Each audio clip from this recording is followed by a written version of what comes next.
Welcome to the Roger Scruton Centre's event, Disenchanted Europeans, From the East Return to Europe in 1989 to Brexit. My name is Lily Naomi Zantleni and I am a student at UCL. I would like to introduce you Charlie Woods. He's the Program Director for the Roger Scruton Centre, and tonight he will be in conversation with Mark Almond. Mark is a British author, columnist, and formerly a lecturer in modern history at Oriel College, Oxford University. I would like to thank our partners, Live Beyond, UCL Conservative Society, the University of Essex Conservatives, and the University of Newcastle Conservative Society. Finally, just a quick shout out. After the event, we will be sending out to you more information about Scrutopia, which aims to continue the legacy of Roger Scruton to the work of his family at a summer school on Scruton's beautiful farm. Thank you, Lily. And now, Mark Almond. Thank you very much, Lily and Charlie. I ought to say, perhaps to begin with, that I speak for myself and not for any institution, either past or present, that I am associated with. And perhaps as Lech Wałęsa once remarked, he wasn't entirely certain whether he agreed with himself.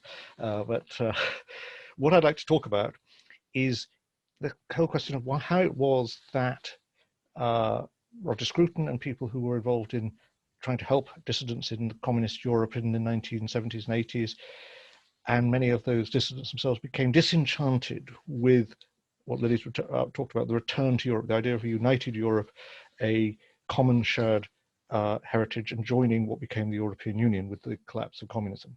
Not everybody, of course, shares that disenchantment, but I think it is a very important phenomenon of our time, and it raises questions both of practical developments in countries like Poland and Hungary and other parts of Eastern Europe or Central Europe, as well as theoretical questions about how do we understand the purpose of state, society, multinational confederations, and so on.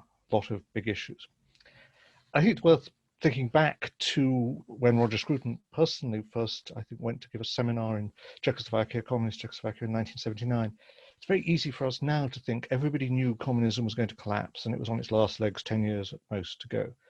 Whereas in fact, this was the beginning of what was often called the Second Cold War, an intensifying conflict. The Soviet Union seemed to be asserting itself, many parts of the world supporting new communist regimes coming to power in Africa and so on, invading Afghanistan. And it wasn't by any means clear in 1979, 1980, that it was a cushy number to go and give an underground talk to a group of people who perhaps had been academics in, say, Czechoslovakia until 1968, when the Soviet invasion had normalized the situation and upturned the careers and the lives of many people, particularly in this context, people who were involved in intellectual life, academic life, who'd found themselves sacked from universities, often remaining employed by the university, but going from being, say, the professor of philosophy to being the stoker of the heating system or being a cleaner or whatever. Nobody was made unemployed. It was illegal to be unemployed under communism, but the single employer, of course, could decide that your qualifications no longer merited a professorship, for instance. And through the 1980s, when I became involved with Roger Scruton, also with Jessica Douglas-Hume and Christine Stone, in taking books and other equipment to help dissidents in Eastern European countries, one began to build up a connection with all sorts of people. I'd been myself before this involved in, just as a research student in East Germany and Czechoslovakia, and traveled a bit in the Eastern Bloc too. So I had some contacts outside the academic communities which were being supported by the Jan Hus Foundation, for instance, in Czechoslovakia. And a great sense of the dissident movement was that it wanted to return to a Europe that was idealized as a united group of states, of nations that would be free, would choose their own governments, would not be dependent on an external boss, in this case sitting in the Kremlin, telling them how to organize their societies, what was acceptable and what was not. If we just stick to Czechoslovakia, the invasion of 1968 was against a group of communists who believed in communism with a human face, but who didn't follow the exact prescriptions that Moscow laid down. And so they were overthrown, the situation was normalized, 600,000 people were purged from their jobs and so on.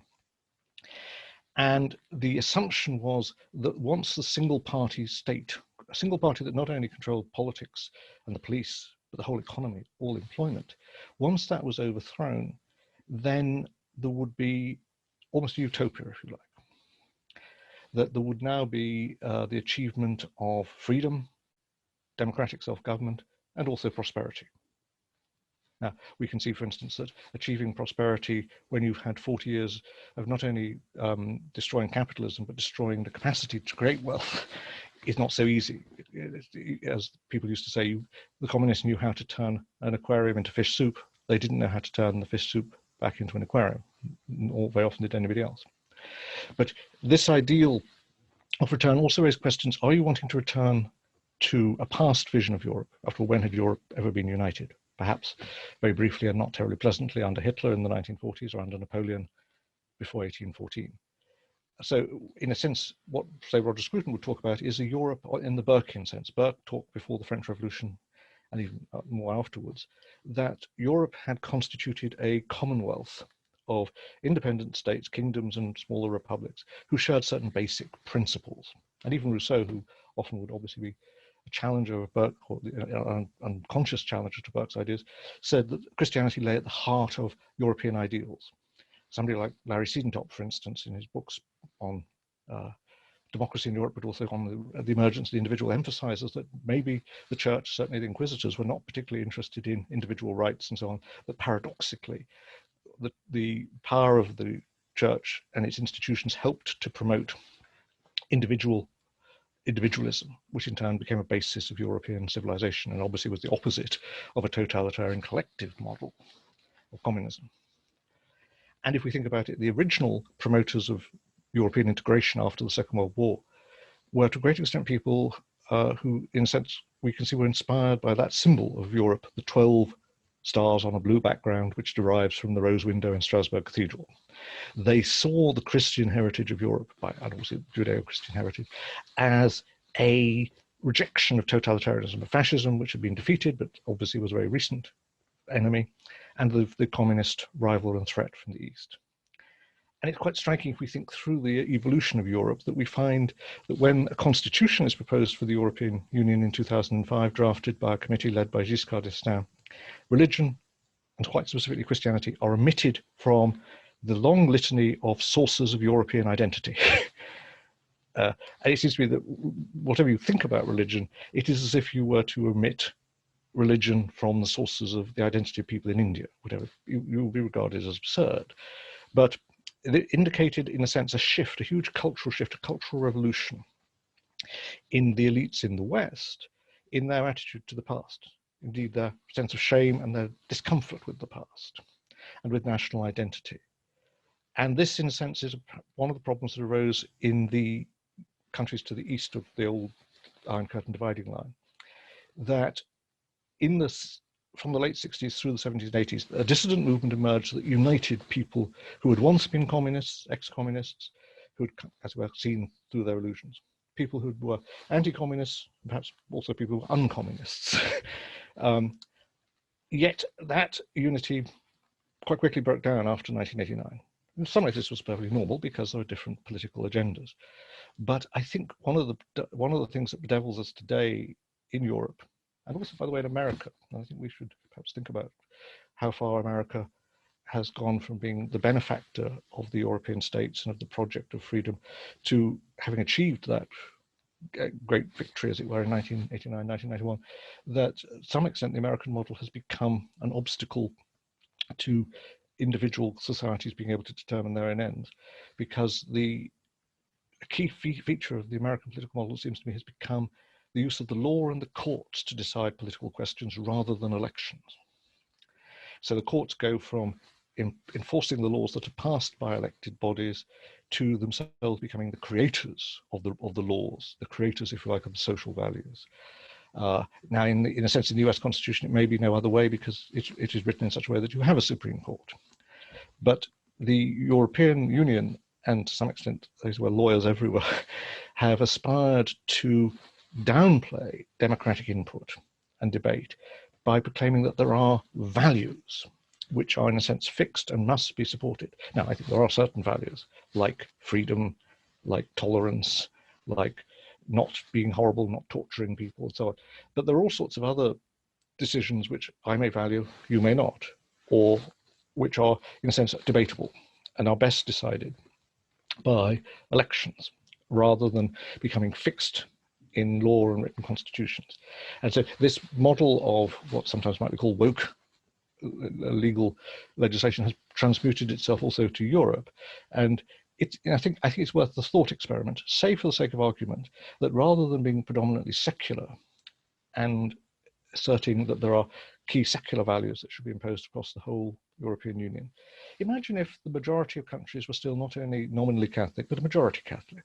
Imagine if it wasn't just Poland, as we see today, that was passing laws, or the courts were imposing very strict restrictions on abortion, but there was a huge majority which was saying to the Danes and the Swedes and the North, the half of Dutch people who were Protestant by heritage, these are going to be the values that are imposed because these are core European values. Wouldn't people say, but how can this be imposed across a whole continent against the will of significant nations in that continent?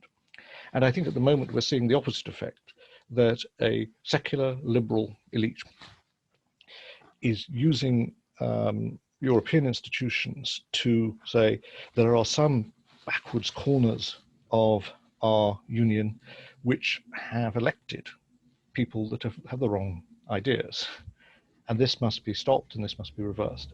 And so in a way, we see two things, if you like: disenchantment in the Weberian sense, that historically there was a strong sense of, if you like, supernatural, historical, the rooted aspects of the development of European societies, including deeply rooted in, say, Britain and Denmark and so on, trials by jury and political liberalism. And its replacement by a more abstract and asserted set of values, not all of which by any means are bad, but which are not to be subject or not to be modified on a case-by-case basis in the individual states. And so I'll stop in a moment. We come to the situation where we see today people like Viktor Orban, who people like Roger and others were involved in helping in the 1980s, and George Soros as well, his foundation, and I had some limited contacts with these people too, have gone from being great supporters and proponents of their country's entry into the European institutions to being still part of them, but very deeply unhappy about the way they operate, and yet also winning elections. So, for instance, when in Hungary the law was passed, the constitution was changed so that marriage was to be specifically between two people of different genders, man and woman, it was because the party of Viktor Orban had a constitutional majority, it had won 2/3 of the seats. And it retained that majority, even though all the opposition parties, including the fascistic Jobbik party, joined a coalition in a by-election to hope to win the one seat that would have shifted the result. And so even when all the other parties joined together, they failed to win. And we see a similar situation, if you like, in Poland.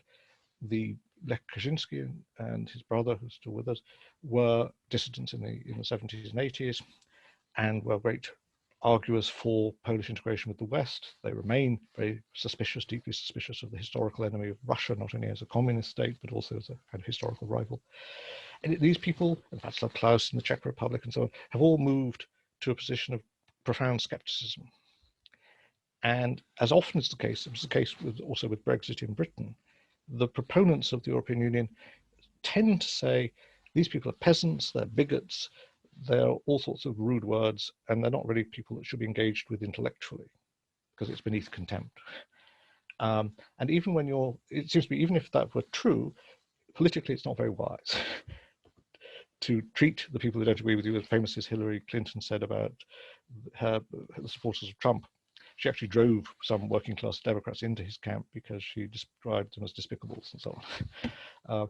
And this is, in a sense, one of the things that we've now seen, that over the last 30 years, we have seen the collapse of communism and the collapse of a single centralized and also, of course, often very brutal coordinating force imposing a whole set of standards and values across Europe, across Eastern Europe, to now a situation where, of course, without that kind of brutality, but using the carrot of transfer of funds, as well as the stick of judgments of the European Court and so on, there is an attempt to say that often debatable points are immutable values that countries can't dissent from.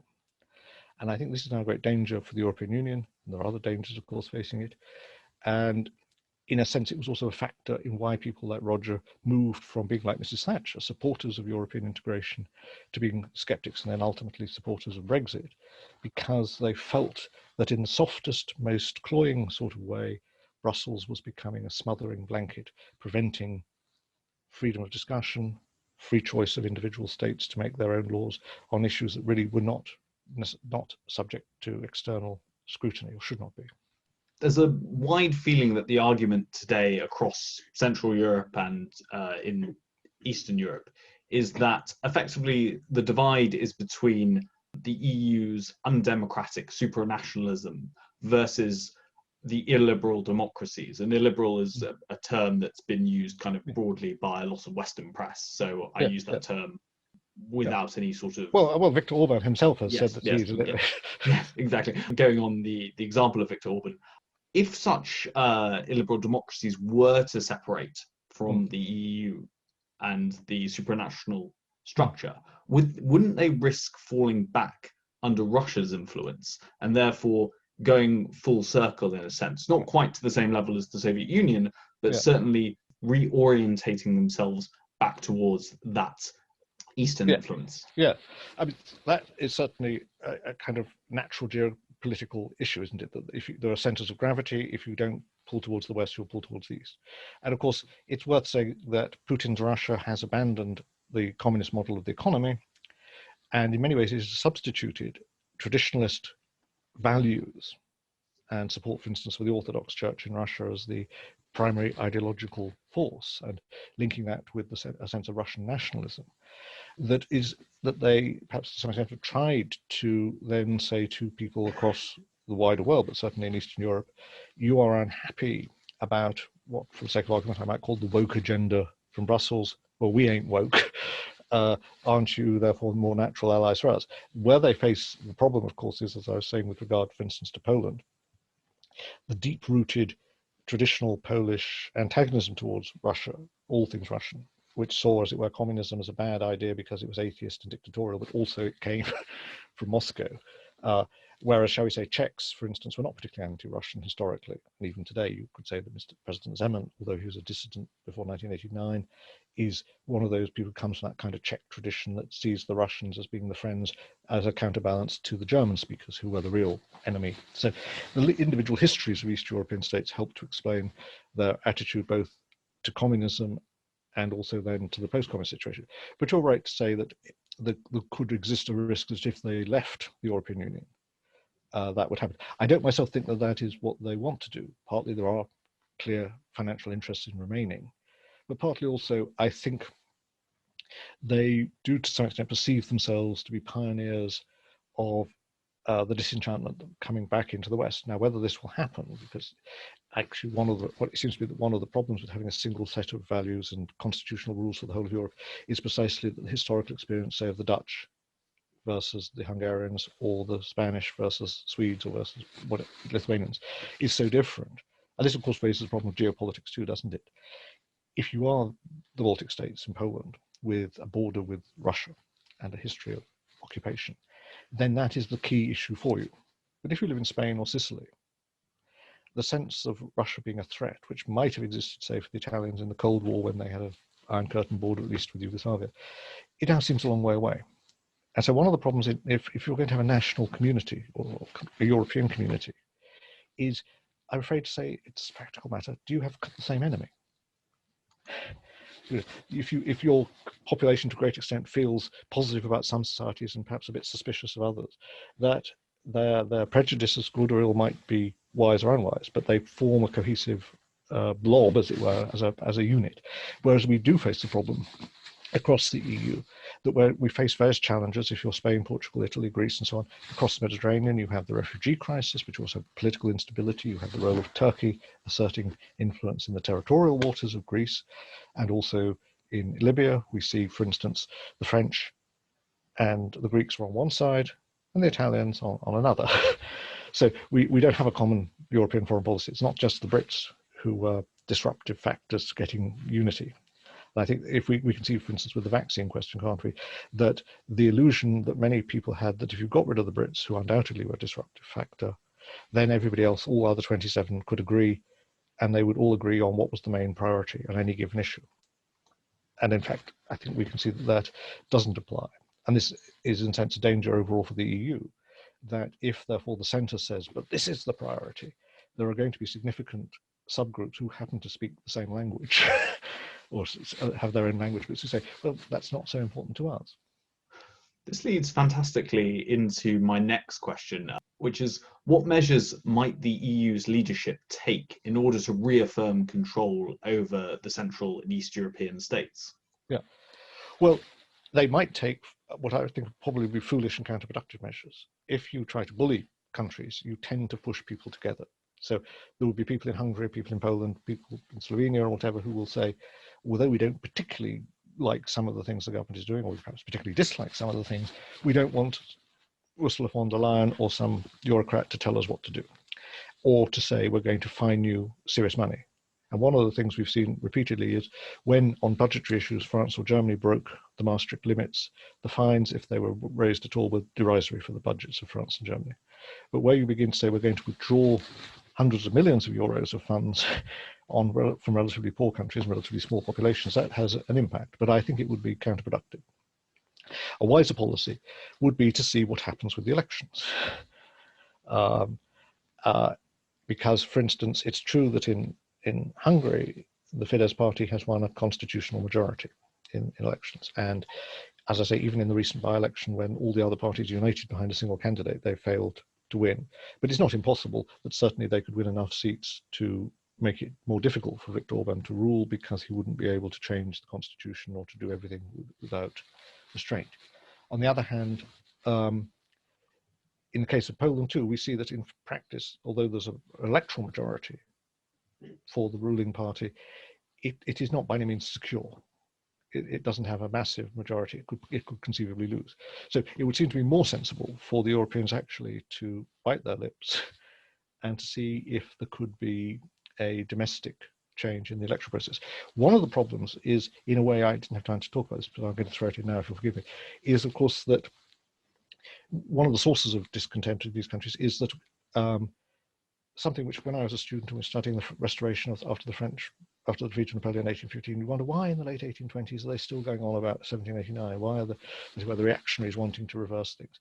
And now we can see 30 years on in Poland and so on, the supporters of the ruling party will say too many ex-communists were able to transmute themselves from being Communist Party managers to being owners of new businesses. Too many people who were junior prosecutors in 1989 are now senior judges. There is a network of people who have survived and have used democracy and the human rights and the civic rights that it's accorded to cement a quasi-control over key features of society. And it's true to some extent that many of the people who were, as it were, the second secretaries of the communist elite in the 1980s could see communism was going nowhere. They remember when the East German leaders were overthrown, it was shock horror that the members of the Politburo shared a private swimming pool, shared one. But most East German people could see that if they were a manager of a West German factory, they'd have their own swimming pool, not have to share it with all the other managers and so on.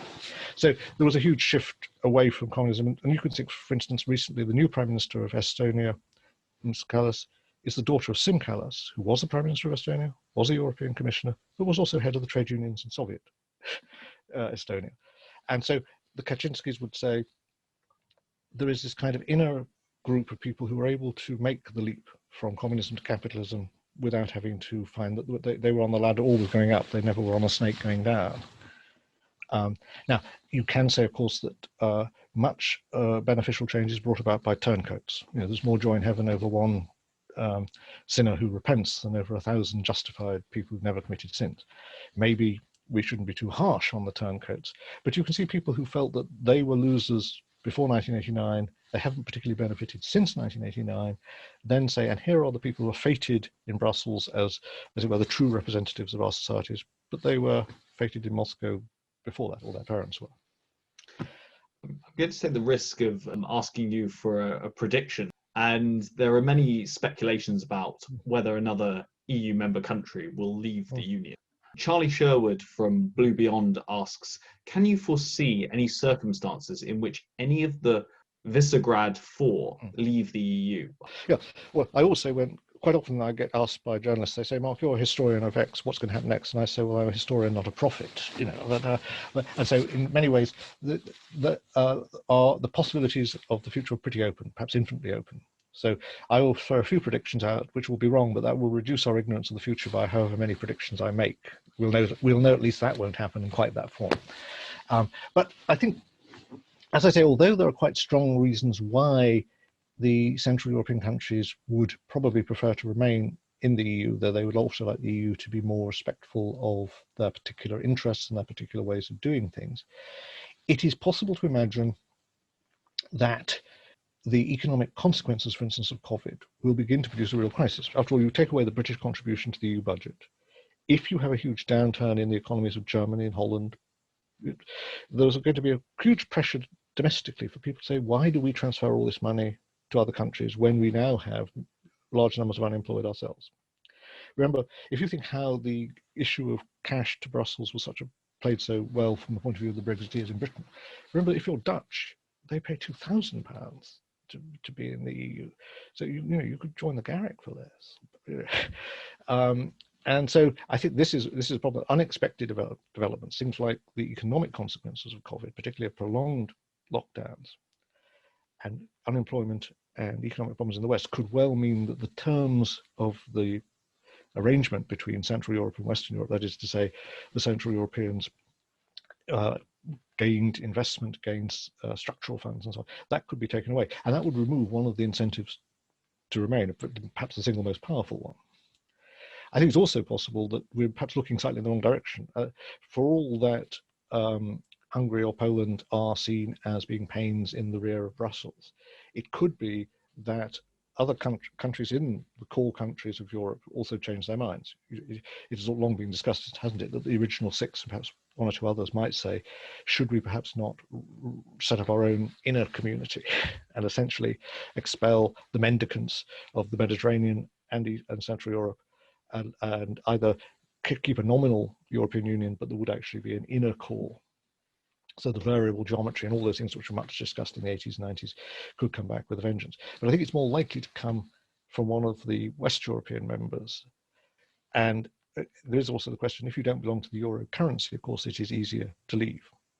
We can see, for instance, in Italy, you have quite a strong nationalist movement on the part of Salvini and his supporters.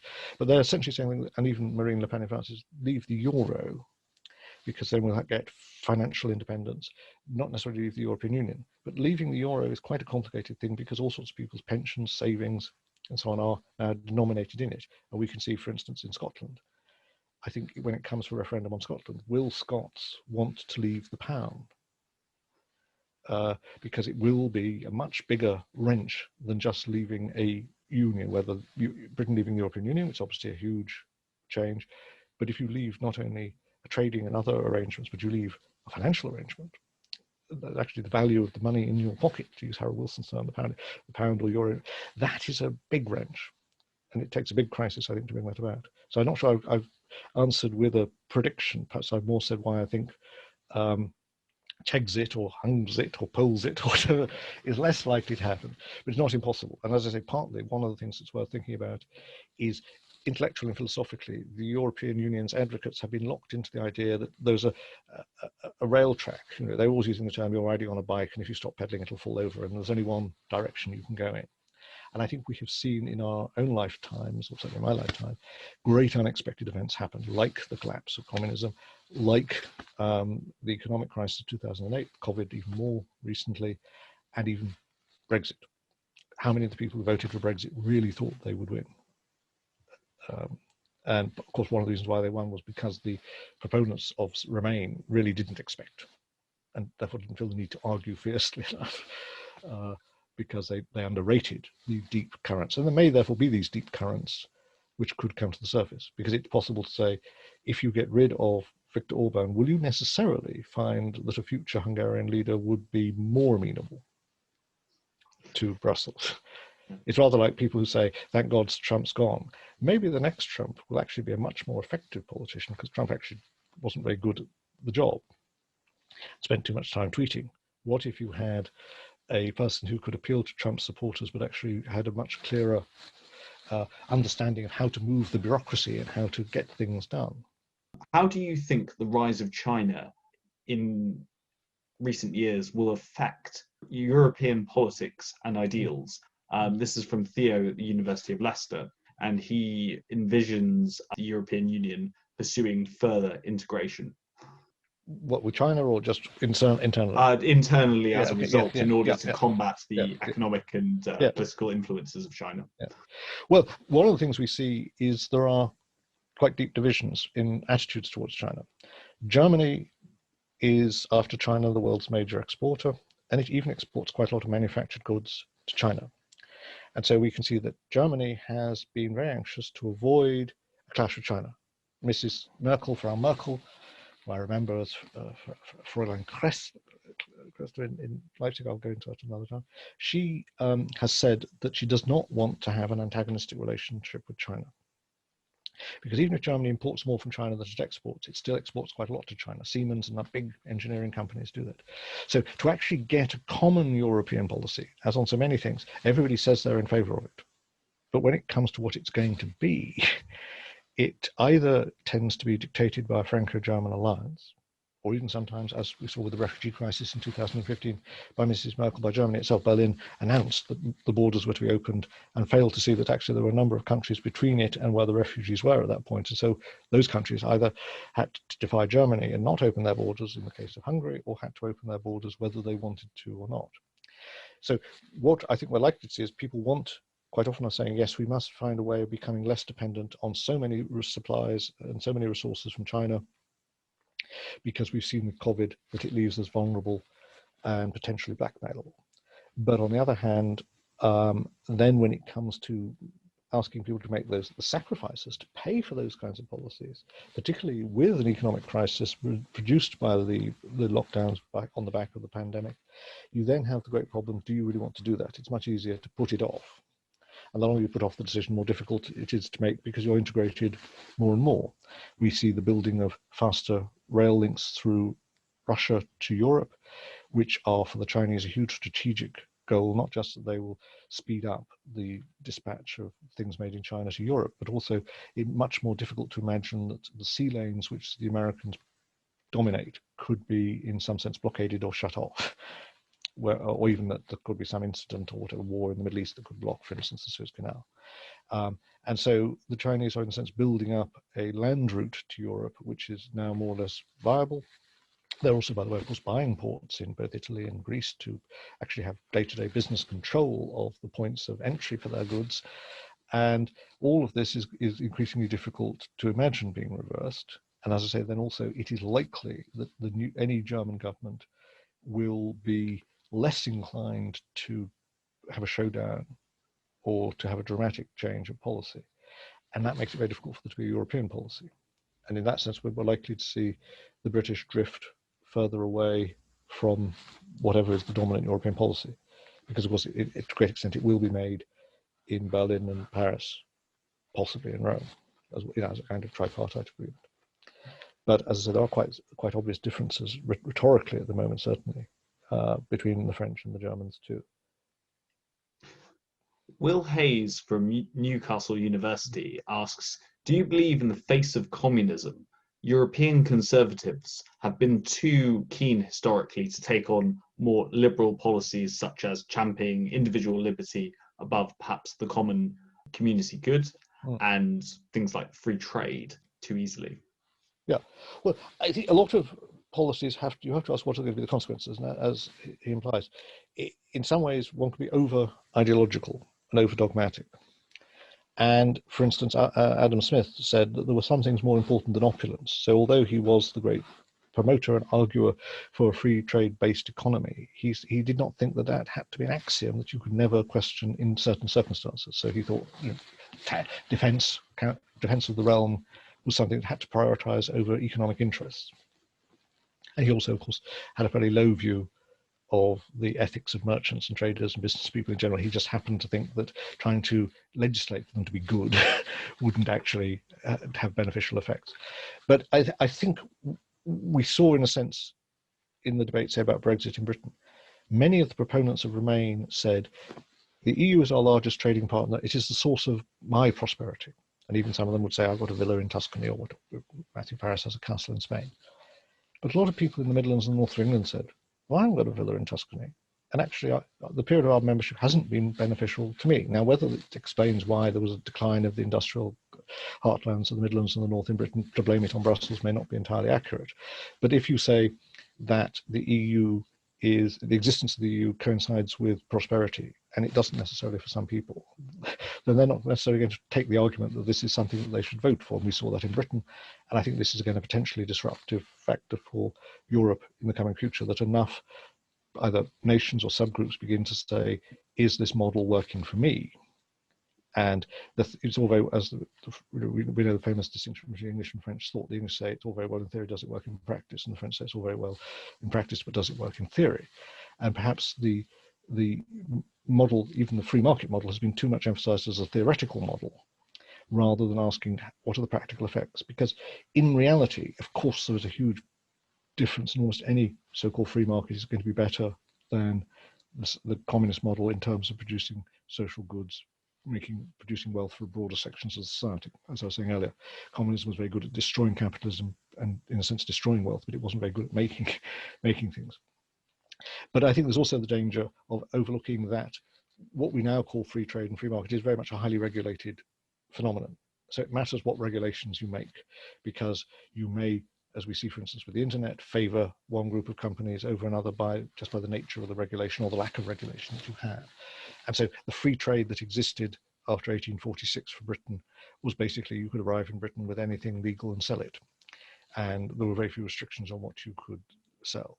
Whereas now, as we see from all this very convoluted negotiation to get a trade deal with the European Union, deciding what will be traded freely ends up with an enormous bookshelf of regulation, or endless megabytes of computerized legislation.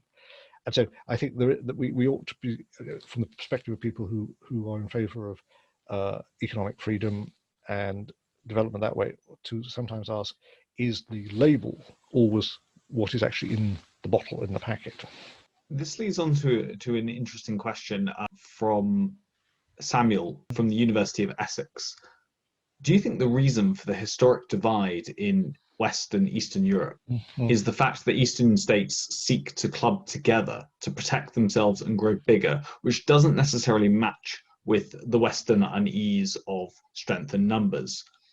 It seems similar, but creates a different dynamic, one of assimilation versus preservation. Do you think this dynamic will remain? Well, I mean, certainly, shall I say, historical legacies tend to have a long shelf life. So the circumstances that may have created an understandable fear in the Baltic states, in Poland and Hungary, of national extinction, either by being occupied and partitioned, as Poland was at different times, or if you're a relatively small language group, it is easier to feel vulnerable that your existence as a nation could disappear.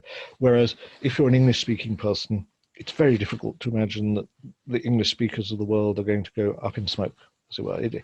So we have to remember that the historical experience of many Eastern European states is relatively recent as having nation states, that their national continuity has been repeatedly disrupted, and that perhaps also they feel vulnerable as a language culture because it's not a very large one and it could be subsumed or certainly pushed around. And that makes a very different situation from being French, or I'll say English, because maybe Scots and Welsh and Irish would say, but we're used to being pushed around by you lot because you're the great majority.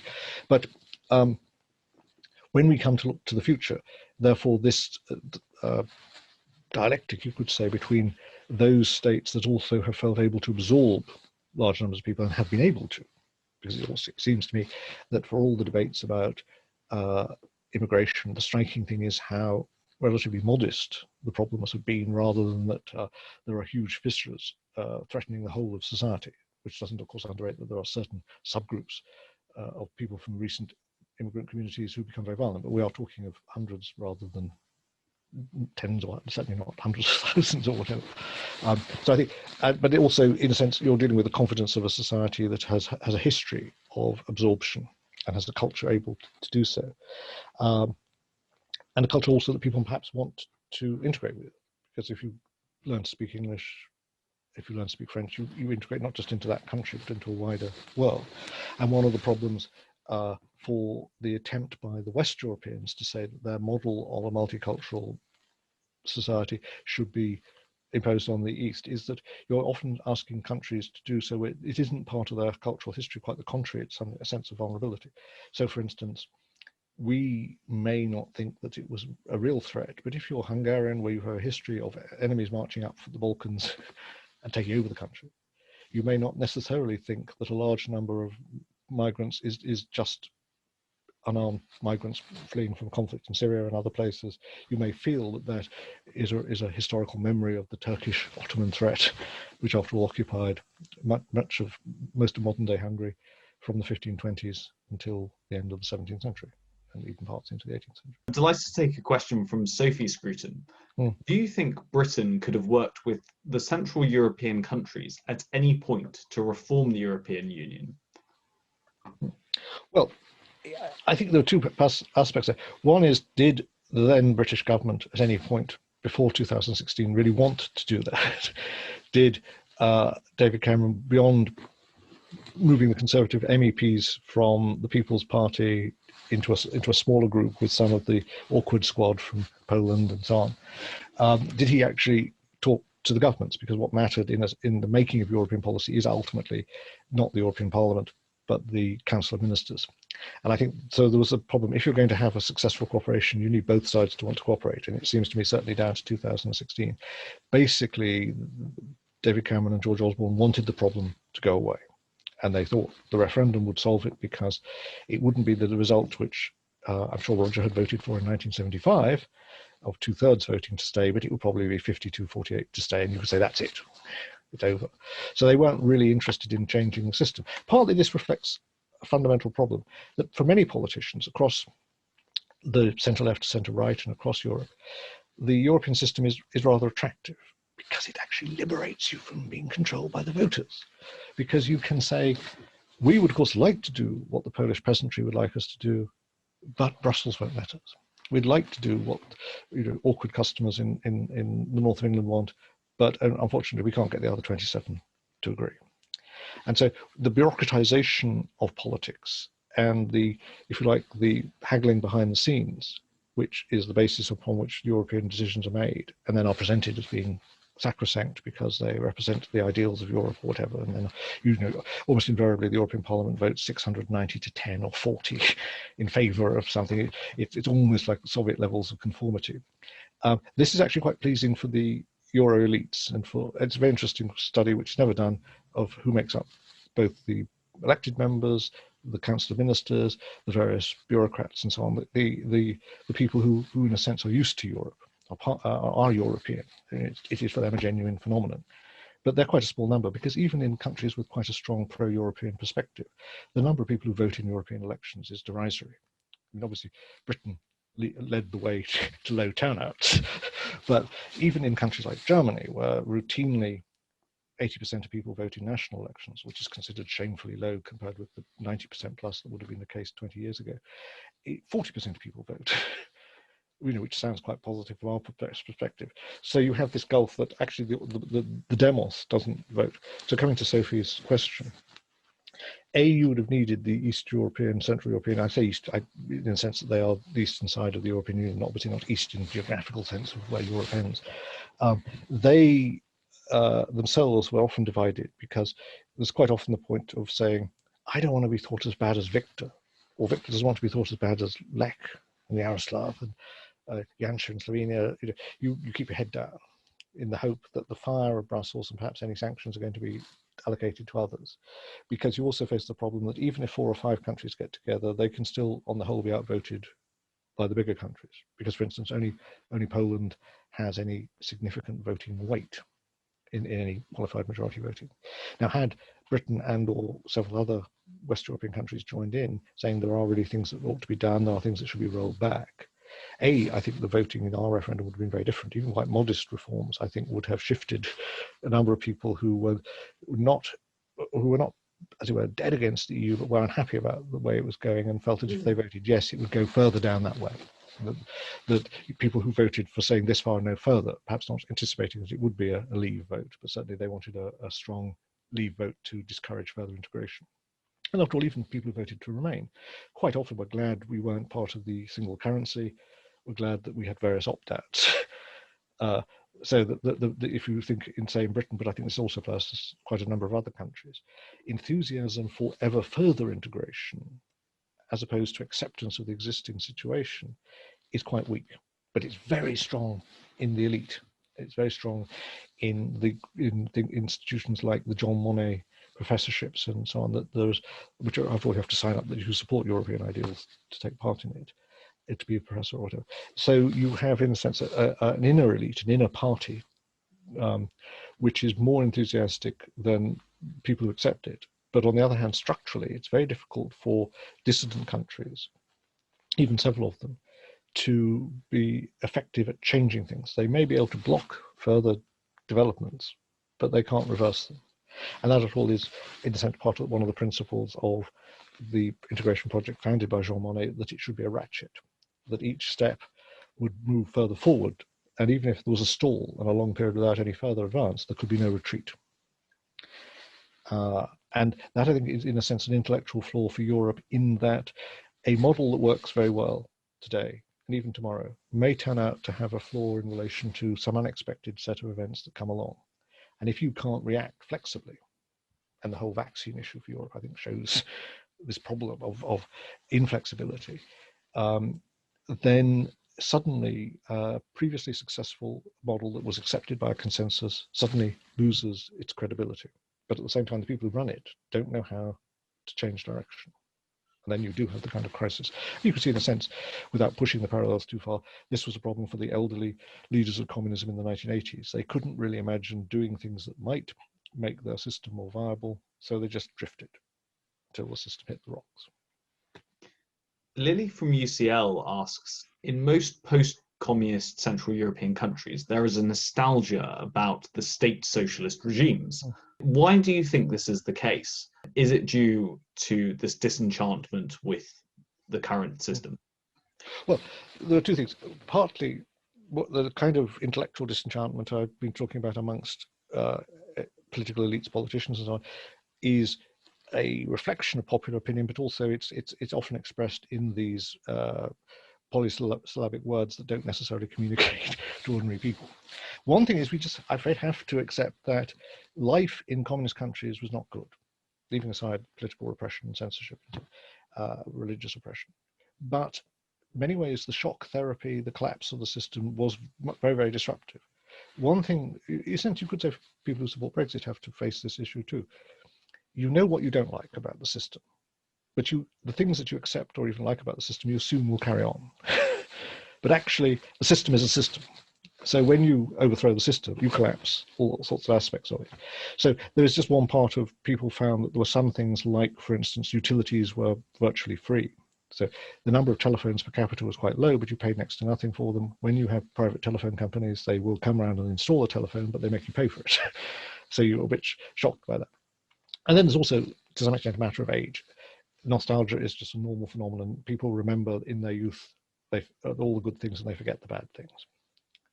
And also they notice the bad things today and they forget how much worse things were before. So there are elements simply of the natural process of a certain cohort of people who perhaps had over expectations of what the change would bring in terms of economic and social benefits, as opposed to the political benefits of not looking over your shoulder, not wondering, can I say this or not?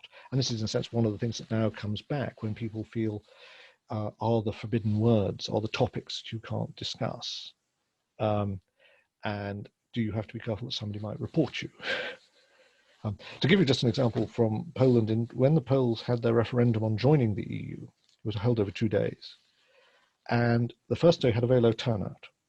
And millions of people who hadn't voted got a text message from the president, who had been a minister in General Jaruzelski's government in the 1980s, saying, you haven't voted in this very important referendum. Now, a lot of people then turned out to vote. Did they turn out to vote because they said, well, yes, it is very important, I must vote? Or did they think, the president knows I haven't voted, and I better vote? And so there are also legacies of growing up under a system of surveillance and control that you might think has gone away, but also you suspect may have been transmuted in new ways and is still there, particularly when people who were young ministers, young enforcers of the old system have managed to reinvent themselves as democratic politicians. which is obviously better than not reinventing yourself as a democratic politician, but there's also a certain legacy behind it. So I think the nostalgia, the ostalgia, as East Germans call it, is partly a natural phenomenon just of the older part of the population. The more interesting phenomenon, however, is that people who were born after 1989, or certainly grew up after 1989, how there is also a subset that, in a sense, uses the old symbols of the old system partly just to say we're disenchanted and unhappy about the new. Because just as to some extent in Western Europe, in France or Britain or Holland, a young Muslim becoming a radical Muslim, or somebody who's not really Muslim becoming a Muslim, and in America too we see this from people from Black Power movement, it's a way of saying I reject the system. You're not actually interested in theology of Islam. And to some extent, you get now symbols of nostalgia for the communist system as a way of showing your discontent. Whether you really want to bring back the wall and bring back the Iron Curtain is a different thing. A question from Jerome Leach at the University of Essex. He asks whether you think Italy is likely to leave the European Union, given that it doesn't have this historic antagonism that exists between France and Germany, and that in regards to the fact that their economic issues and widespread sort of Euroscepticism has created a movement within Italy that is much more skeptical of the institution. Yes, it's true to say that in Italy, for instance, in the last election, effectively when you had the alliance between the Five Star Movement and Salvini's Nationalist League, you had in some ways a very odd group of bedfellows, but they represented half the population that rejected the consensus of the pro-European elite. Now that has been manoeuvred aside in recent months, but on the other hand, the alternative government has now collapsed. It may try to reconstruct itself. But there is a problem. Therefore, is there actually a consensus amongst Italians? Is there one big party that can say, we reject, for instance, the euro, or we reject membership of the EU altogether? Because it is, in my view, a perfectly reasonable case to have said Italy would have been better off not to join the euro. It would have been better off to have preserved a whole lot of economic levers under the control of Rome, because Italy was a major exporter. And if the euro made German exports cheaper and was good for German industry, it has a tendency to make Italian exports more expensive, and is bad for Italian export industries. There's also the case that whereas I can remember many Italians would have said in the 70s and into the 80s, it's better to be ruled by Brussels than Rome. Our politicians are so corrupt and incompetent that we'd rather be a colony. That was a kind of common thing amongst at least professors, students, intellectuals. Now, I think there is more of a sense that perhaps Italy ought to be ruled by Italians, in the sense that it should be not fearful of its own decision-making. The question is, what are those decisions going to be? And that, in a sense, I think is where the people who think Italy might either leave the euro or even leave the whole European Union, short of some major cataclysmic crisis, face the problem that Salvini's party is quite likely, according to the opinion polls, to be by far the largest single party, but will it find allies that it will want to rule with it because of issues to do also with its policies towards immigration, its policies, if you like, towards the Italian past, the legacy of the Mussolini period and so on, which ironically, as time passes, these legacies in some ways become more active. You know, they could be in the 50s and 60s in Italy and Germany and France and so on. The war, fascism, collaboration people wanted to put them behind themselves, ignore them. And then they come out of the cupboard, the skeletons fall out of the cupboard. And now in Italy, you do have quite a divide over whether you can have such a thing as Italian nationalism or patriotism. And so it may be that Salvini's party would be the largest party, but would find itself unable to find allies. But equally, the if you like, five-star type of criticism of the European Union as an elitist organization that rather rejects their view that everything should be voted for and everybody from the most local level about when the dustbin should be emptied and so on should all be decided by referendums. Whether that kind of attitude to politics could also find a plausible level of support that would give it the ability to form a government. And so you have the situation that you're likely to have, as we now have, a balance of power held for the foreseeable future by parties that ultimately can't imagine divorcing from Brussels. Of course, one thing that then happens, as I say, is what happens if the British do well out of Brexit and the European economies do badly? What if we've all suffered badly from the COVID lockdown, but say for the sake of argument, the vaccination program in Britain is successful, ordinary economic life returns, whereas, say for the sake of argument, that it remains very much behind any kind of viable setting of so-called herd immunity in Europe, and so the economic problems remain there. Will there not then be some people who say, well, perhaps the Brits have got the right model? So whereas even if we don't have the right model and it doesn't work out very well, it's unlikely that there will be a reversal of Brexit for any in the foreseeable future, short of some catastrophic economic collapse. Whereas it is not impossible to imagine that there will be subsections of the European Union, including within societies as well, to begin to say, this is not working for us. And I think, for instance, the violence that we've seen in the Netherlands is actually quite symptomatic of a crisis of legitimacy of democracy, in that, of course, most Dutch people accept the legitimacy of the state and the government and the parliament, as it were, that they're entitled to make the decisions. But the fact is that there are significant numbers of people who are not the normal suspects who've been protesting about various decisions, and particularly the curfew. And of course, then there are people who are rioting and looting as well. But the more interesting thing is that the people, as it were, the ordinary folk who were demonstrating outside the Rijksmuseum and the Van Gogh Museum and so on, rather than the people who broke into shops after dark and so on. And similarly in France, the problem with the yellow vests is not that the usual suspects are about, but the large numbers of people who previously hadn't taken part in demonstrations. And even if these are still minorities, there are significant subsections of society. I mean, in France, opinion polls suggest that 40% of people just don't believe the government on anything. It's not just that they're on some specific policy or they don't like the government, they don't believe it. And so this is a great big crisis of confidence. And it may be at the moment expressed as a crisis of confidence in the national government, but it could also then transmute into a sense that the national governments are untrustworthy and are not respectable precisely because they don't really have the authority to rule and to govern and make choices, because they have to listen to Brussels. Mark, thank you so much. We are coming to the end of our time, and I just want to thank everybody. We've had so many fascinating questions. We actually unfortunately don't have time to answer them all, and I think this is the first time we've ever had somebody request another talk from you.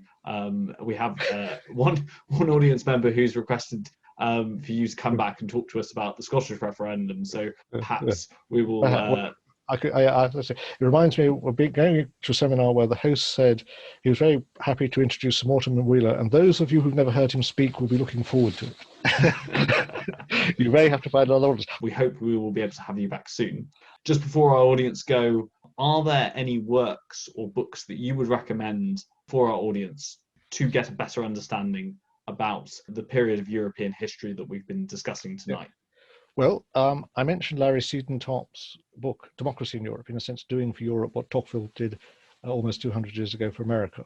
And he, in a sense, rather like Roger, represents an intellectual who was supportive of European integration and then became more disenchanted with the bureaucratization and the insensitivity to little people's concerns. So it's a very well written book. Also, by the way, his book on the emergence of the individual through European history helps us to understand as it were, the deeper roots of our culture and society and the culture of freedom, and to some extent also the enemies of it.